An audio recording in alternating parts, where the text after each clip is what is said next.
ബ്രഹ്മാനന്ദം പരമസുഖദം കേവലം ജ്ഞാനമൂർത്തിം വിശ്വാതീതം ഗഗനസദൃശ്യം തത്വമസ്യാദിലക്ഷ്യം ഏകം നിത്യം വിമലമചലം സർവദീ സാക്ഷിഭൂതം ഭാവാതീതം ത്രിഗുണരഹിതം സദ്ഗുരു തം നമാമി. ഭാവാതീതം ത്രിഗുണരഹിതം സദ്ഗുരു തം നമാമി. ഹരേ കൃഷ്ണ. സർവം ശ്രീ രാധാകൃഷ്ണാർപ്പണമസ്തു. ഇന്ന് നമുക്ക് ശ്രീ വിഷ്ണു സഹസ്രനാമ സ്തോത്രത്തിൻ്റെ ആമുഖമായി കുറച്ച് കാര്യങ്ങൾ വിവരിക്കാം. വിഷ്ണു സഹസ്രനാമ സ്തോത്രം, അതിൻ്റെ ഉത്ഭവത്തെപ്പറ്റി, അതിൻ്റെ ഋഷി, അത് ഏത് ഗ്രന്ഥത്തിൽ നിന്നെടുത്തു എന്നൊക്കെ നമുക്കറിയാം. എങ്കിലും ഉള്ളവർ ഇപ്പോഴും നമ്മുടെ കൂടെ ഉണ്ടാകും. അവരെ ഉദ്ദേശിച്ചാണ് ഇത് വിവരിക്കുന്നത്. ശ്രീ വ്യാസ ഭഗവാനാൽ വിരചിതമായ നമ്മുടെ ഇതിഹാസ ഗ്രന്ഥമായ ശ്രീ മഹാഭാരതത്തിലെ 13ാമത്തെ പർവമായ അനുശാസന പർവത്തിലെ 149 അധ്യായത്തിൽ നിന്ന് എടുത്ത 142 ശ്ലോകങ്ങളാണ് വിഷ്ണു സഹസ്രനാമ സ്തോത്രമായി നാം ജപിക്കുന്നത്, പാരായണം ചെയ്യുന്നത്. അപ്പോൾ മഹാഭാരതത്തിലെ അനുശാസന പർവ്വത്തിലെ, അത് 13ാമത്തെ പർവ്വമാണ്, അതിലെ 149ാമത്തെ അധ്യായത്തിലെ 142 ശ്ലോകങ്ങളാണ്. ഇതിൽ നിന്നും വ്യത്യസ്തമായിട്ട് മറ്റ് ശ്ലോകങ്ങൾ, വന്ദന ശ്ലോകങ്ങളും ഫലശ്രുതിയും ഒക്കെ വിഷ്ണു സഹസ്രനാമ സ്തോത്രം എന്ന സ്വതന്ത്ര കൃതിയായി മാറിയപ്പോൾ അതിലുണ്ടായിട്ടുണ്ട്. ഈ മഹാഭാരതത്തിലെ തന്നെ ഉള്ളടക്കമാണ് ഭഗവത്ഗീതയായി മാറിയത്. അപ്പോൾ ആ ഭഗവത്ഗീതയിലും വന്ദന ശ്ലോകങ്ങളും ധ്യാന ശ്ലോകങ്ങളും ഫലശ്രുതിയും ഉൾപ്പെടെ അനേകം ശ്ലോകങ്ങൾ വീണ്ടും ഉണ്ടായിട്ടുണ്ട്. അത് ഒരു സ്വതന്ത്ര ഗ്രന്ഥമായി മാറിയപ്പോൾ. അതുപോലെ തന്നെയാണ് വിഷ്ണു സഹസ്രനാമ സ്തോത്രത്തിലും മഹാഭാരതത്തിലുള്ള ശ്ലോകങ്ങളിൽ നിന്നും കൂടുതൽ ശ്ലോകങ്ങൾ വന്ദന ശ്ലോകമായും ധ്യാന ശ്ലോകമായും ഒക്കെ ഒരു സ്വതന്ത്രമായ ഒരു ഗ്രന്ഥമായി മാറിയപ്പോൾ അതിലുണ്ടായിട്ടുണ്ട്. ഇതിൽ നിന്ന് 142 ശ്ലോകങ്ങൾ മാത്രമാണ് യഥാർത്ഥത്തിൽ ശ്രീ മഹാഭാരതത്തിൽ നിന്നും എടുത്തിട്ടുള്ളത്. ഇത് വ്യാസഭഗവാനാൽ വിരചിതമായ ശ്രീ മഹാഭാരതം ആണെങ്കിലും ഈ ഭീഷ്മ പിതാമഹൻ പാണ്ഡവരിൽ ജ്യേഷ്ഠനായ യുധിഷ്ഠിര മഹാരാജാവിന് ഉപദേശിച്ചു കൊടുക്കുന്നതാണ് വിഷ്ണു സഹസ്രനാമ സ്തോത്രം. ഈ വിഷ്ണു സഹസ്രനാമം 1000 നാമങ്ങൾ, വിഷ്ണു ഭഗവാനെ സ്തുതിക്കുന്ന 1000 നാമങ്ങൾ യുധിഷ്ഠിരന് ഭീഷ്മ പിതാമഹൻ ഉപദേശിച്ചു കൊടുക്കുമ്പോൾ ആ 1000 നാമങ്ങളാണ് ഉപദേശിച്ചു കൊടുക്കുന്നത്. ആ 1000 നാമങ്ങൾ സനൽകുമാര ഋഷി ഭീഷ്മ പിതാമഹന് നേരത്തെ തന്നെ ഉപദേശിച്ചു കൊടുത്തിട്ടുള്ളതാണ്. ഭഗവാന്റെ ഈ 1000 നാമങ്ങൾ, ഭഗവാന്റെ എത്രയോ മന്ത്രങ്ങൾ, എത്രയോ ശ്രേഷ്ഠമായിട്ടുള്ള മറ്റ് നാമജപങ്ങളൊക്കെ ഭീഷ്മ പിതാമഹൻ അറിയാമായിരുന്നു. എങ്കിലും ഭഗവാന്റെ ഈ 1000 നാമങ്ങളാണ് ശരശയ്യയിൽ വീണ് കിടക്കുന്ന, സ്വച്ഛന്ത മൃത്യുവായി മരണം വരിക്കുവാൻ കാത്തുകിടക്കുന്ന ആ ഭീഷ്മ പിതാമഹൻ ഭഗവാനെ സ്തുതിച്ചുകൊണ്ട് തൻ്റെ ആ ജീവനെ, തൻ്റെ ബോധത്തെ പരമാത്മാവിൽ ലയിപ്പിക്കുവാൻ ആഗ്രഹിക്കുന്നു. മഹാഭാരത യുദ്ധത്തിൽ 10ാം ദിവസമാണ്, ആ മധ്യാഹ്നത്തിലാണ്, 10ാമത്തെ ദിവസത്തെ മധ്യാഹ്നത്തിലാണ് ഭീഷ്മ പിതാമഹർ യുദ്ധകളത്തിൽ വീണു പോകുന്നത്, ശരശയ്യയിൽ ആകുന്നത്. തുടർന്ന് 58 ദിവസങ്ങളായി അദ്ദേഹം ഉത്തരായനം കാത്ത്, അത് സ്വച്ഛന്ത മൃത്യുവാകുവാൻ വേണ്ടി ആ ഉത്തരായനം പ്രതീക്ഷിച്ച് ശരശയ്യയിൽ ഇങ്ങനെ കിടക്കുകയാണ്. അപ്പോൾ ആ ശരശയ്യയിൽ കിടക്കുന്ന, മരണം കാത്ത് കഴിയുന്ന ആ ഭീഷ്മർക്ക് ഭഗവാന്റെ അരികിലേക്ക് പോയി ഭഗവാനെ കണ്ടുകൊണ്ട് തൻ്റെ അന്ത്യം നടത്തുവാൻ കഴിയുകയില്ലല്ലോ. അത് മനസ്സിലാക്കിയ ഭഗവാൻ തന്റെ ഉത്തമനായ ഭക്തൻ ആയ ഭീഷ്മരെ കാണുവാൻ ഒരു അവസരം ഒരുക്കുകയാണ് യുധിഷ്ഠിരനിലൂടെ. മഹാഭാരത യുദ്ധം കഴിഞ്ഞു. ആ ധർമ്മക്ഷേത്രമായ കുരുക്ഷേത്രം, അനേകം പുണ്യകർമ്മങ്ങൾക്ക് വിളനിലമായ ആ കുരുക്ഷേത്രത്തിലാണ് ഭീഷ്മർ വീണ് കിടക്കുന്നത്. അവിടെ വെച്ചാണ് യുദ്ധം നടന്നതും അവസാനിച്ചതും. ആ പുണ്യഭൂമിയിലേക്കാണ് യുദ്ധാനന്തരം പാണ്ഡവന്മാരെയും കൂട്ടി ഭഗവാൻ എത്തുന്നത്. മഹാഭാരത യുദ്ധത്തിൽ നടന്നത് ധർമ്മയുദ്ധമാണ്. ഭഗവാന്റെ ഭാഗത്തു നിന്ന് നോക്കുമ്പോൾ അത് അധർമ്മികളെ കൊല്ലുവാൻ, നിഗ്രഹിക്കുവാൻ വേണ്ടി ഭഗവാൻ നടത്തിയ ധർമ്മയുദ്ധമായിരുന്നു. ആ ധർമ്മയുദ്ധത്തിൽ ഭർത്താവിനെ നഷ്ടപ്പെട്ട നിരവധി ഭാര്യമാർ, അച്ഛനെ നഷ്ടപ്പെട്ട കുട്ടികൾ, മകനെ നഷ്ടപ്പെട്ട അമ്മമാർ, അതുപോലെ തന്നെ തൻ്റെ പ്രിയപ്പെട്ടവരായിട്ടുള്ള ഗുരുക്കന്മാരെ, തൻ്റെ പിതാവായ ഭീഷ്മ പിതാമഹനെ, സഹോദരന്മാരെ ഒക്കെ എല്ലാം നഷ്ടപ്പെട്ടതിന് ശേഷം പഞ്ചപാണ്ഡവർ മാത്രം അവശേഷിക്കുന്നു ഭഗവാനോടൊപ്പം. അപ്പോൾ വിലപിക്കുന്ന ഓരോരുത്തരുടെയും വിലാപം യുധിഷ്ഠിരന്റെ ഹൃദയത്തെ കീറിമുറിക്കുകയാണ്. എല്ലാറ്റിനും ഉപരി 100 മക്കളെ നഷ്ടപ്പെട്ട ഗാന്ധാരിയുടെയും ധൃതരാഷ്ട്രയുടെയും വിലാപങ്ങൾ. ഓരോരുത്തരുടെയും ചോദ്യത്തിനും വിലാപത്തിനും ഉത്തരം തൻ്റെ ഹൃദയത്തിൽ നിന്ന് പുറത്തേക്ക് വരുന്ന വേദന മാത്രമായിരുന്നു അതിനൊരു മറുപടി. അങ്ങനെ അസ്വസ്ഥമായ ഹൃദയത്തോടുകൂടി, വിങ്ങുന്ന മനസ്സോടുകൂടി യുധിഷ്ഠിര മഹാരാജാവിന് എങ്ങനെ ആ രാജ്യം ഭരിക്കാനാകും? എങ്ങനെ താൻ നേടിയതൊരു വിജയമാണെന്ന് കരുതാൻ സാധിക്കും? എങ്ങനെ അതൊരു ധർമ്മയുദ്ധമാണെന്ന് സ്വയം സമാധാനിക്കും? എല്ലാവരെയും നഷ്ടപ്പെടുത്തിയിട്ട് താൻ എങ്ങനെ സന്തോഷിക്കും? താൻ എങ്ങനെ രാജ്യം ഭരിക്കും? നിരവധി ചോദ്യങ്ങൾ, നിരവധി വിഷമങ്ങൾ, ഇതെല്ലാം ഭഗവാന്റെ മുന്നിൽ അവതരിപ്പിച്ചു. ആ വിങ്ങുന്ന ഹൃദയത്തെ ആശ്വസിപ്പിക്കുവാൻ ഭഗവാൻ ധാരാളം ഉപദേശം കൊടുത്തു നോക്കി. വ്യാസഭഗവാൻ ഉപദേശിച്ചു. എന്നിട്ടും സംശയം ബാക്കി നിൽക്കുന്നു. പിന്നീടും വീണ്ടും വീണ്ടും വേദനകളുടെ ഒരു അലയൊലി അദ്ദേഹത്തിന്റെ ഹൃദയത്തിൽ ആളിക്കത്തി.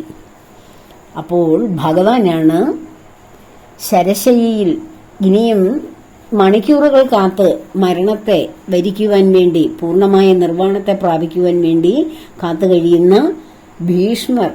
അതായത് ആത്മജ്ഞാനത്തിൽ ഏറ്റവും 12 പ്രധാനികളുണ്ട്. അതിൽ ഏറ്റവും പ്രധാനപ്പെട്ട ആളാണ് ആ ഭഗവാന്റെ യുഗം വരെയും ഉള്ള ആത്മജ്ഞാനികളിൽ പ്രധാനപ്പെട്ട ഭീഷ്മർ. ആ 12 പേരിൽ ഒരാളാണ് ഭീഷ്മർ.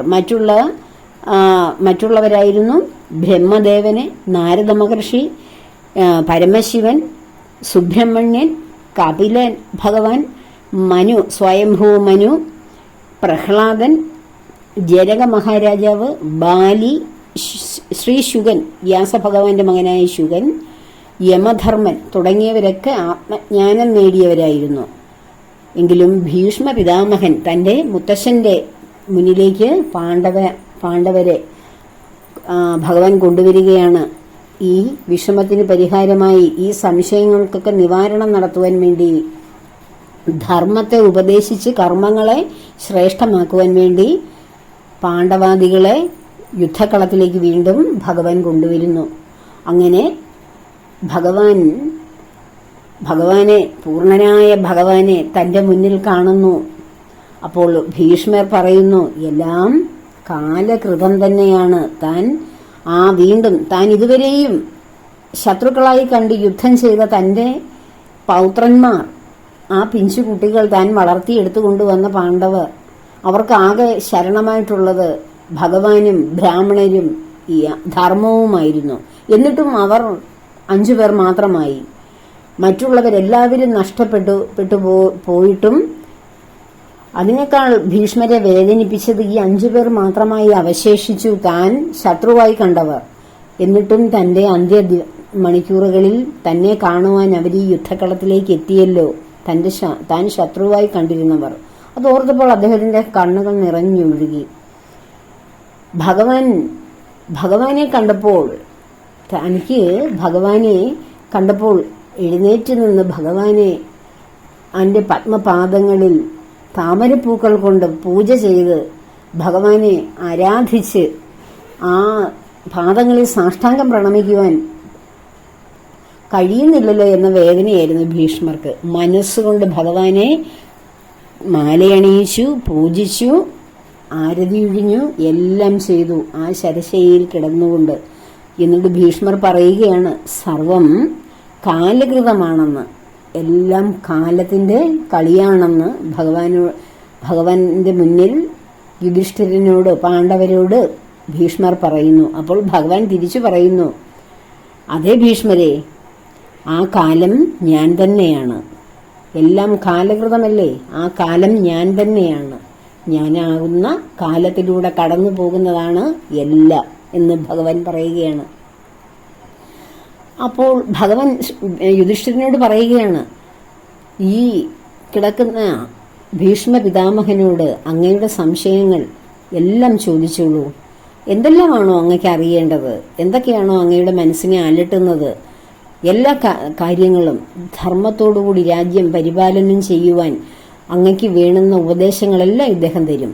ധർമ്മം ക്ഷയിച്ചു പോയി, എല്ലാം അധർമ്മത്തിലൂടെ നേടിയെടുത്തു എന്നുള്ള ചിന്ത കൊണ്ട് മനസ്സിനെ വ്യാകുലപ്പെടുത്തുകയല്ലേ അങ്ങ് ചെയ്യുന്നത്. അങ്ങക്ക് എന്തൊക്കെയാണ് അറിയേണ്ടത് അതെല്ലാം ചോദിച്ചോളൂ എന്ന് പറഞ്ഞുകൊണ്ട് ഭഗവാൻ അവിടെ നിലകൊള്ളുകയാണ്. എന്നാൽ ഭഗവാന്റെ ഗൂഢലക്ഷ്യം എന്തായിരുന്നു? പരമഭക്തനായ തന്റെ പരമഭക്തനായ ഭീഷ്മരെ പൂർണ്ണമായും ആ ഭീഷ്മർക്ക് പൂർണ്ണമായ മുക്തി ലഭിക്കുവാൻ തന്നെ കണ്ടുകൊണ്ട് തന്നെ അദ്ദേഹത്തിന്റെ പ്രാണൻ വെടിയണം. തന്നെ സ്തുതിച്ചുകൊണ്ട് ഭീഷ്മർ ആ പരമമായ സായുജ്യത്തിലെത്തണം. അതിനുവേണ്ടി ഭഗവാൻ ഒരുക്കിയൊരു നാടകം തന്നെയാണ് ഭീഷ്മരുടെ മുന്നിൽ ഭഗവാൻ വന്ന് ആദ്യസമയത്തിൽ നിലയുറപ്പിച്ചത്. അങ്ങനെ യുധിഷ്ഠിരനോട് ഭീഷ്മർ കൊടുക്കുന്ന ഉപദേശമാണ് ആദ്യത്തെ ഭാഗങ്ങൾ. അതിനുശേഷം 1000 നാമങ്ങൾ കൊണ്ട് ഭഗവാനെ സ്തുതിക്കുകയാണ് ആ മരണാസന്നനായ സ്വച്ഛന്ത മൃത്യുവായ ആ ഭീഷ്മർ. ഈ സംഭവമൊക്കെ നടക്കുന്നത് മഹാഭാരത യുദ്ധവും ഈ ഭീഷ്മരുടെ പൂർണ്ണമായ നിർമ്മാണമൊക്കെ സംഭവിക്കുന്നത് ക്രിസ്തുവിന് മുൻപ് 3139 ഈ സംഭവങ്ങളൊക്കെ അരങ്ങേറുന്നത്. അപ്പോൾ ആദ്യം ചോദിക്കുന്ന യുധിഷ്ഠിരന്റെ സംശയങ്ങളാണ് ആദ്യത്തെ 6 ചോദ്യങ്ങളിലൂടെ നമുക്ക് വെളിവാകുന്നത്. അതിനുശേഷമാണ് ഭഗവാനെ ഭീഷ്മർ സ്തുതിക്കുന്നത്. ആ സ്തുതിയാണ് സനൽകുമാര ഋഷി ഭീഷ്മർക്ക് മുൻകൂട്ടി ഉപദേശിച്ചു കൊടുത്തത്. അപ്പോൾ 6 ചോദ്യങ്ങൾ, ഈ 6 ചോദ്യങ്ങളാണ് നമ്മൾ ഓരോരുത്തരും ഭഗവാനെ എത്ര ആരാധിക്കണം, ഭഗവാനെ അല്ലാതെ മറ്റാരെയാണ് ആരാധിക്കാൻ ഉത്തമൻ എന്ന് ഒക്കെ കാണിച്ചു തരുന്ന ചോദ്യങ്ങളാണ്. ഒന്നാമത്തെ ചോദ്യം ചോദിക്കുകയാണ് യുധിഷ്ഠിരൻ ഭീഷ്മരോട്, കിമേകം ദൈവതം ലോകം, കിമേകം ദൈവതം ലോകം. ഒന്നാമത്തെ ചോദ്യമാണ്, ലോകത്തിലെ ഏറ്റവും മഹാനായ ഈശ്വരൻ ആരാണ്? അതായത് ലോകത്തിൽ ഏറ്റവും പ്രധാനമായി നാം ആരെയാണ് ആരാധിക്കേണ്ടത്? നമ്മൾ പല ദേവന്മാരെയും ദേവിമാരെയും ദേവസമൂഹങ്ങളെയൊക്കെ ആരാധിക്കുന്നു. എന്നാൽ അതിൽ നിന്നുമൊക്കെ വ്യത്യസ്തമായിട്ട് ലോകത്തിൽ ഏറ്റവും മഹാനായ ദൈവം ആരാണ്, ആരാധിക്കേണ്ടത് എന്ന ചോദ്യമാണ് ഒന്നാമത് ചോദിച്ചത്. രണ്ടാമത്തെ ചോദ്യമാണ്, കിം വ്യാപ്യേകം പരായണം, ലോകത്തിൽ ഏവർക്കും ആശ്രയമായിരിക്കുന്നത്, പരായണനായിരിക്കുന്നത് ആരാണ്? ലോകത്തിൽ ഏവർക്കും ആശ്രയമായിരിക്കുന്നത് ആരാണ്? ഒന്നാമത്തെ ചോദ്യം, ലോകത്തിലെ ഏറ്റവും മഹാനായ ദൈവം ഈശ്വരൻ ആരാണ്? രണ്ടാമത് ചോദിക്കുന്നു, ലോകത്തിൽ ഏവർക്കും ആശ്രയമായിരിക്കുന്നത് ആരാണ്? ആരെ ആണ് ലോകത്തിലെ എല്ലാവരും ആശ്രയിക്കേണ്ടത്? ഇതൊക്കെ നമ്മുടെ ഉള്ളിലെ സംശയങ്ങളല്ലേ?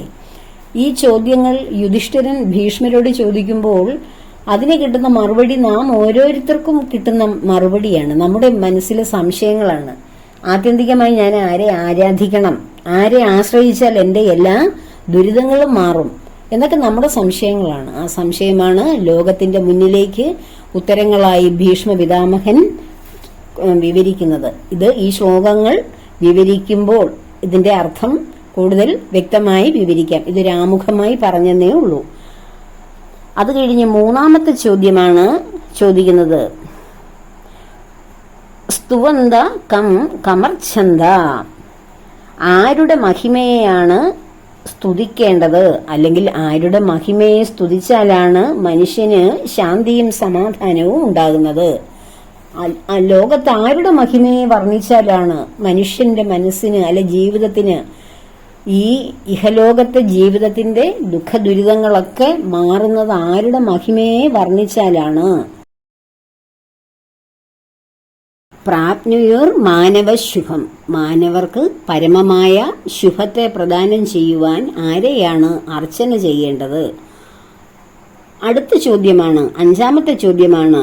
കോ ധർമ്മ സർവധർമാണ് ഭവത, കോ ധർമ്മ, അങ്ങയുടെ അഭിപ്രായത്തിൽ യഥാർത്ഥത്തിൽ ഏറ്റവും പരമമായ ധർമ്മം എന്താണ്? കോ ധർമ്മ സർവധർമാണ് ഭവത പരമോ മത, മത അഭിപ്രായം.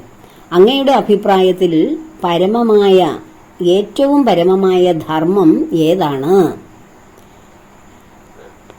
അടുത്ത ചോദ്യം. കിം ജന്മമുച്യതേ ജന്തു ജന്മ സംസാരബന്ധനാത്,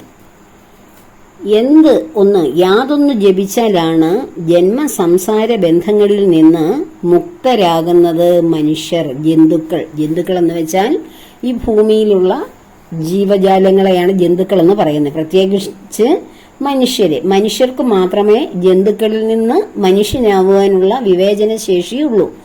ഒരു മനുഷ്യനായി ജനിക്കുന്നവൻ ഒരു ജന്തു തന്നെയാണ്.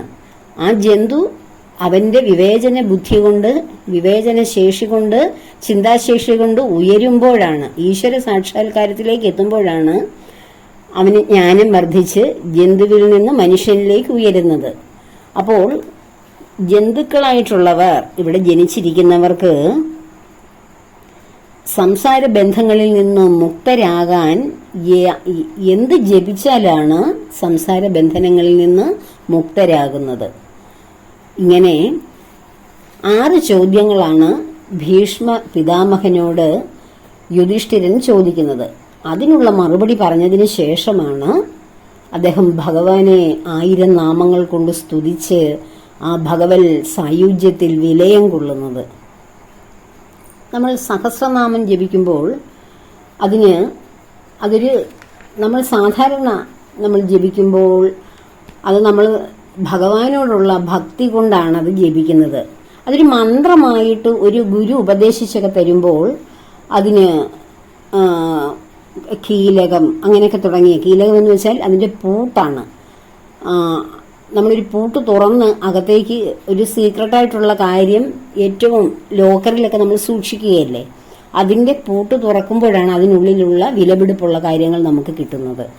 അങ്ങനെയൊക്കെ ആ മന്ത്രങ്ങളൊക്കെ ശരിക്കും മന്ത്രരൂപത്തിൽ ഒരു ഗുരുവിൽ നിന്ന് നേടുമ്പോഴാണ് നമ്മൾ അതിനെക്കുറിച്ചൊക്കെ കൂടുതൽ ചിന്തിക്കേണ്ടത്.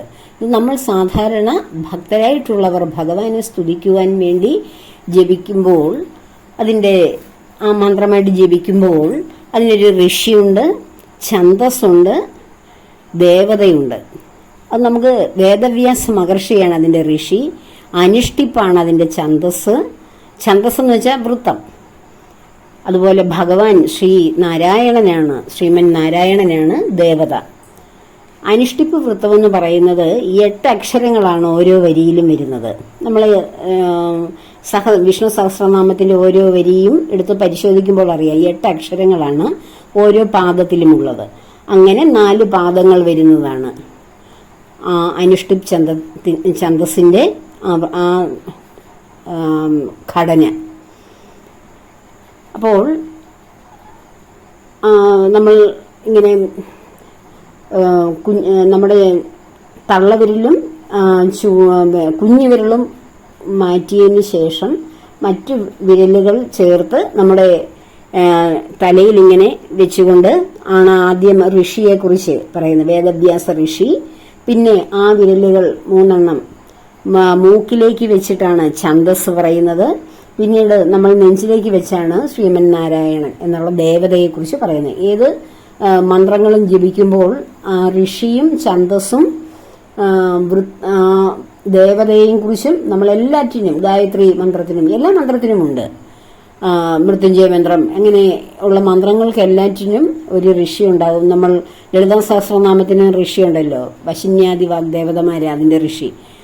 അങ്ങനെ ഓരോ അതിന്റെ ആ ഋഷിയെക്കുറിച്ച്, ഛന്ദസ്സിനെ കുറിച്ച്, ദേവതയെക്കുറിച്ചുമൊക്കെ നമ്മൾ ജപിച്ചതിന് ശേഷമാണ് നമ്മൾ ഈ സഹസ്രനാമത്തിന്റെ പാരായണത്തിലേക്ക് ഏർപ്പെടുന്നത്. അതുപോലെ തന്നെ ഈ സഹസ്രനാമം നമ്മൾ പാരായണം ചെയ്യുമ്പോൾ 3 രീതിയിൽ നമുക്ക് ജപിക്കാം. ഒന്ന് വൈഖരി രൂപത്തിലാണ് ജപം നടത്തുന്നത്. വൈഖരി എന്ന് വെച്ചാൽ എല്ലാവർക്കും കേൾക്കാവുന്ന വിധത്തിൽ നമ്മൾ വീട്ടിലിരുന്ന് ഉറക്ക ജപിക്കുക. നമ്മുടെ ആ ശബ്ദം നമ്മുടെ വീടിനെ, സഹസ്രനാമത്തിന്റെ ആ ഊർജം നമ്മുടെ ഗൃഹത്തിൽ മുഴങ്ങുന്നത് വളരെ നല്ലതാണ്. അല്ലെങ്കിൽ ഉപാംശു ജപമുണ്ട്. ഉപാംശു ജപം എന്ന് വെച്ചാൽ അവനവന് മാത്രം കേൾക്കാവുന്ന വിധത്തിൽ പതുക്കെ ജപിക്കുന്നത്. പിന്നെ മാനസികമായിട്ടും ജപിക്കാം, മനസ്സുകൊണ്ട് മനനം ചെയ്യാം, മനസ്സിൽ നാമം ജപിക്കാം. അങ്ങനെയുള്ള ജപങ്ങളുണ്ട്. അങ്ങനെ 3 തരത്തിൽ. കൂടുതൽ ഉത്തമം വൈഖരി ജപം തന്നെയാണ്. അതുപോലെ തന്നെ ഈ വിഷ്ണു സഹസ്രനാമം മഹാഭാരതത്തിൽ നിന്ന് എടുത്തതിൽ നിന്ന് അത് 1032, 1000 നാമങ്ങൾ ഉണ്ടെങ്കിൽ 1032 നാമങ്ങളാണ് നമ്മൾ ഈ സഹസ്രനാമ ഗ്രന്ഥത്തിൽ നമ്മൾ വായിച്ചു വരുമ്പോൾ കാണുന്നത്. അതിൽ ഈ 1031 നാമങ്ങൾ, ആ 31 നാമങ്ങളിൽ ആ 31 നാമങ്ങൾ വീണ്ടും ആവർത്തിച്ച് വരുന്ന സർവനാമങ്ങളാണ്, അല്ലെ സമസ്ത പദങ്ങളാണ്. അപ്പോൾ 1000 നാമങ്ങൾ എന്ന് മാത്രമേ നമ്മൾ പറയുള്ളൂ. വീണ്ടും അത് ഒരു വിശേഷണ പദങ്ങളായിട്ട് വരുന്നതാണ് 31 എണ്ണം. അപ്പൊ അതിനെ നമ്മൾ ആ എണ്ണത്തിൽ കൂട്ടുന്നില്ല. അതുപോലെ തന്നെ ഇതിൽ 74 നാമങ്ങൾ വീണ്ടും ആവർത്തിച്ച് 2 പ്രാവശ്യം ആവർത്തിച്ച് വരുന്ന നാമങ്ങളാണ് 74 എണ്ണം. 14 പദങ്ങൾ 3 തവണ ആവർത്തിച്ച് വരുന്നതാണ്. 2 പദങ്ങൾ 4, അതായത് 2 നാമങ്ങൾ, ഭഗവാന്റെ 2 നാമങ്ങൾ 4 പ്രാവശ്യം ആവർത്തിച്ച് വരുന്നതായിട്ടുണ്ട്. അങ്ങനെ നമ്മൾ മൊത്തം സഹസ്രനാമം എടുത്തു നോക്കുമ്പോൾ 74 നാമങ്ങൾ 2 പ്രാവശ്യം വരുന്നതുണ്ട്, 14 നാമങ്ങൾ 3 പ്രാവശ്യം വരുന്നുണ്ട്, 2 നാമങ്ങൾ 4 പ്രാവശ്യവും ആവർത്തിക്കുന്നുണ്ട്. അങ്ങനെയുള്ള 1000 നാമങ്ങൾ ഭഗവാന്റെ ഇത് നിത്യേന നാം ജപിക്കുമ്പോൾ നമുക്കുണ്ടാകുന്ന ആ ഒരു ഗുണം, നമുക്ക് വളരെ നല്ല ഓർമ്മശക്തി ഉണ്ടാകും. നമ്മുടെ നാഡീവ്യവസ്ഥയെയും മനസ്സിനെയും ഒന്നിപ്പിക്കുവാൻ സഹായിക്കുന്ന ഒരു ഏറ്റവും നല്ലൊരു മന്ത്രജപം തന്നെയാണിത്. ഇതൊരു വിഷ്ണു സഹസ്രനാമ സ്തോത്രമായിട്ടാണ് നമ്മൾ സാധാരണഗതിയിൽ ജപിക്കുന്നത്. ഗുരുമുഖത്തു നിന്ന് നമ്മൾ അത് സ്വീകരിക്കുമ്പോഴാണ്, ഈ മന്ത്രം സ്വീകരിക്കുമ്പോഴാണ് ഇത് വിഷ്ണു സഹസ്രനാമ മന്ത്രമായി നാം ജപിക്കുന്നത്. സാധാരണഗതിയിൽ നമ്മൾ ഭക്തർ ഇത് വിഷ്ണു സഹസ്രനാമ സ്തോത്ര ഗ്രന്ഥമാണ് നമ്മൾ പാരായണം ചെയ്യുന്നത്. ഇത് ഇത്രയുമൊക്കെയാണ് ഇതിനെക്കുറിച്ച് ഒരാമുഖമായി പറയുവാനുള്ളത്. അപ്പോൾ തുടർന്നുള്ള ദിവസങ്ങളിൽ, ഭാഗങ്ങളിൽ ഇതിൻ്റെ ശ്ലോകങ്ങൾ ഓരോന്നായി, വന്ദന ശ്ലോകം മുതൽ ഓരോ ശ്ലോകങ്ങളായി നമുക്ക് അർത്ഥസഹിതം വിവരിക്കാം. ഈ വന്ദന ശ്ലോകങ്ങൾ എന്ന് പറയുമ്പോൾ നമ്മൾ ആദ്യം വന്ദനം ചെയ്യുന്നത് വിഘ്നേശ്വരനെ വന്ദനം ചെയ്യുന്ന സ്കന്ദപുരാണത്തിൽ നിന്നെടുത്ത ശ്ലോകമാണുള്ളത്. അതിൽ 2 ശ്ലോകങ്ങളെ യഥാർത്ഥത്തിൽ വിഷ്ണു സഹസ്രനാമ സ്തോത്രത്തിലുള്ളൂ. അത് സ്കന്ദപുരാണത്തിൽ നിന്നെടുത്താണ്, മഹാഭാരതത്തിലെ അല്ലത്. ശുക്ലാം ഭരതരം വിഷ്ണു ശശിവർണം ചതുർഭുജം എന്ന് തുടങ്ങുന്ന ശ്ലോകവും വ്യാസായ വിഷ്ണുരൂപായ വ്യാസരൂപായ വിഷ്ണവേ എന്ന് തുടങ്ങുന്ന ആ 2 ശ്ലോകങ്ങളെ യഥാർത്ഥത്തിൽ വിഷ്ണു സഹസ്രനാമ സ്തോത്രത്തിലുള്ളൂ. ബാക്കി ഉള്ളതെല്ലാം നമ്മൾ വന്ദന ശ്ലോകങ്ങളായും ധ്യാന ശ്ലോകങ്ങളായും കൂട്ടിച്ചേർത്തത് മാത്രമാണ്. സാധാരണഗതിയിൽ ഈ 2 ശ്ലോകങ്ങളാണ് നമ്മൾ ജപിക്കാറുള്ളത്, ഈ വന്ദന ശ്ലോകങ്ങളായും ധ്യാന ശ്ലോകം ഒക്കെയായി. മഹാഭാരതത്തിൽ കൂടുതൽ ഇല്ലാത്തത്, മഹാഭാരതത്തിൽ ഇല്ലാത്തത് കൂട്ടുകയും കുറയ്ക്കുകയും ഒക്കെ ചെയ്യുന്നത് ഇത് സ്വതന്ത്ര ഗ്രന്ഥമായതുകൊണ്ടാണ്. അവസാന ഭാഗങ്ങൾ വനമാലി എന്ന് തുടങ്ങുന്ന ആ വന്ദന ശ്ലോകങ്ങളിൽ, ധ്യാന ശ്ലോകങ്ങളിൽ, ഫലശ്രുതി അങ്ങനെ വരുന്ന ഭാഗങ്ങളിലൊക്കെ നമ്മൾ ഭഗവത്ഗീതയിലെ ശ്ലോകങ്ങൾ കൂടി ഇതിൽ അവസാന ഭാഗത്ത് ഉൾപ്പെടുത്തിയിട്ടുണ്ട്. അതുപോലെ തന്നെ ഭഗവത്ഗീതയും മഹാഭാരതത്തിലെ മധ്യഭാഗത്തുള്ള ഒരു ഭാഗമായിരുന്നു. അതും പ്രത്യേക ഗ്രന്ഥമാക്കിയപ്പോഴാണ് അതിനും ഭഗവത്ഗീതയുടെ ധ്യാന ശ്ലോകങ്ങളും ഫലശ്രുതിയുമൊക്കെ ചേർന്ന് കൂടുതൽ ശ്ലോകങ്ങളാക്കി മാറ്റി ഒരു സ്വതന്ത്ര ഗ്രന്ഥമാക്കി അതിനെ മാറ്റിയത്. അപ്പോൾ നമുക്ക് നിത്യേന ഈ വിഷ്ണു സഹസ്രനാമം അർത്ഥമറിഞ്ഞ് ജപിക്കുവാൻ സാധിക്കട്ടെ എന്ന് പ്രാർത്ഥിക്കുന്നു. നമ്മളിത് ജപിക്കുമ്പോൾ സാധാരണഗതിയിൽ വിഷ്ണു സഹസ്രനാമം നമ്മൾ ഒരു സംസ്കൃത ശ്ലോകങ്ങൾ ഇങ്ങനെ ജപിക്കുമ്പോൾ അതിൻ്റെ അക്ഷരം തെറ്റാതെ നാം ജപിക്കുന്നു. അതിനുശേഷം നമ്മൾ അതിൻ്റെ അർത്ഥം പൂർണ്ണമായി മനസ്സിലാക്കാതെ വളരെ യാന്ത്രികമായി ജപിച്ചു പോകുന്നു. അത് യഥാർത്ഥത്തിൽ ആ ഭഗവാന്റെ നാമങ്ങളുടെ അർത്ഥം മനസ്സിലാക്കി ജപിക്കുമ്പോഴാണ് അതിലേക്കൊരു ശരിക്കും ഒരു ലയനമുണ്ടായി ഭഗവാൻ ആ അത്രയും സമയം ഭഗവാനെ സ്തുതിക്കുമ്പോഴുണ്ടാകുന്ന ആ പൂർണ്ണമായിട്ടുള്ള ഫലം നമ്മുടെ ഹൃദയത്തിൽ മാറ്റൊലിക്കൊള്ളുന്നത്. അപ്പോൾ അതിനുവേണ്ടി നമുക്ക് ഇനിയും വരാൻ 28-ാം തീയതി മുതൽ ഏപ്രിൽ 28 മുതൽ മെയ് മാസം 27 വരെയും വൈശാഖ മാസം മാധവ മാസം കടന്നു വരികയാണ്. ഭഗവാനെ ആരാധിക്കുവാൻ വിഷ്ണു സഹസ്രനാമത്തിലൂടെ, ഭാഗവത കഥാശ്രവണങ്ങളിലൂടെ, ഭാഗവത പാരായണത്തിലൂടെ, നാരായണീയത്തിലൂടെ ഒക്കെ ഭഗവാനെ പ്രാർത്ഥിച്ച് ഭഗവാന്റെ അനുഗ്രഹം ലഭിക്കുവാൻ, ദേവിയുടെ അനുഗ്രഹം ലഭിക്കുവാൻ എല്ലാവർക്കും സാധിക്കട്ടെ എന്ന പ്രാർത്ഥനയോടുകൂടി എല്ലാ കർമ്മങ്ങളും ഭഗവാന്റെയും ദേവിയുടെയും പത്മപാദങ്ങളിൽ ചേർക്കുന്നു. ലോകാ സമസ്ത സുഖിനോ ഭവന്തു.